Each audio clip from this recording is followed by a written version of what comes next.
எங்கள் அப்பா ஊழியத்துக்கு வந்த ஆரம்பத்தில் எங்கள் அப்பா தேவனை அறியாத குடும்பத்தில் பிறந்து வளர்ந்தவங்க. அந்த சீசனில் அதே போல் அநேகரை ஆண்டவர் வந்து பிரித்தெடுத்தார். இப்போ எங்கள் அப்பாவுக்கு பைபிள் காலேஜில் படித்த ஃப்ரெண்டு ஒருத்தங்க ஒரு சாட்சி சொன்னாங்க. அவரும் இதே போல் நல்ல குடும்பத்தில் பிறந்து வளர்ந்தவர், தேவனை ஏற்றுக்கொண்டதுனால வெளியேற்றப்பட்டார். அப்போ ஒரு நாள் காலையில் அவருக்கு ரொம்ப பசியில் வந்து ஒரு பேக்கரி பக்கம் நடந்து போகிறார். நடந்து போகும்போது அப்போ தான் சுட சுட பன்னு இருக்குல்ல, பன்னை வந்து பேக் பண்ணி நேராக கொண்டு வைக்கிறாங்க. இந்த சுட சுட கொண்டு வைக்கும்போது நல்ல வாசனை இருக்கும். இவருக்கு பசி வேற, கையில் காசே கிடையாது. அந்த பேக்கரி கிட்ட போகும்போது அந்த வாசனை அவர் அப்படி நிற்க வைக்கிது.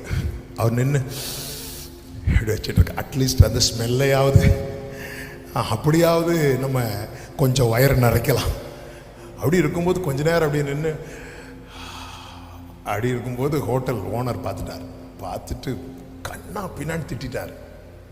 இருந்து மோப்பம் பிடிக்கிறத பாரு, கிளம்பு காலையிலேயே சொல்லிட்டு இவரால். ஏன்னா இவர் வந்து நல்ல குடும்பத்தில் பிறந்து வளர்ந்து ஆண்டவர் நிமித்தம் ஒன்றும் இல்லாமல் இன்னைக்கு ரொம்ப சங்கடத்தில், ஆண்டவரே நான் வந்து திருடெல்லாம் ஒன்றும் செய்யலையே ஆண்டவரே, ஒரு பன்னு எனக்கு வாங்க முடியல, கொஞ்சம் அந்த வாசனை கொஞ்சம் நல்லா இருக்குன்னு சொல்லி நின்னேனே ஆண்டவரே அப்படின்னு சொல்லிட்டு ஃபீல் பண்ணி அப்படி போயிட்டு இருக்கும்போது தலையில் வந்து ஒன்று விழுது.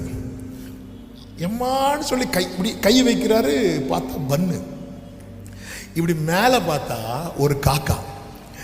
இந்த ஓனரு இவரை திட்டிட்டு இருக்கும்போது ஒரு காகம் ஓடி வந்து ட்ரேல இருந்து ஒரு பன்னை தூக்கிட்டு அது போகும்போது இந்த ஓனர் என்ன பண்றாருன்னா காக்காவை விரட்டுறார். விரட்டுனதும் பயந்து காக்கா என்ன பண்ணுதுன்னா பன்னை கீழே போட்டுட்டு போயிட்டு இவர் பன்னை எடுத்துட்டு, ஆண்டவரை நீர் எலியாவை மட்டுமல்ல என்னையும் போஷிக்கிற தேவன்,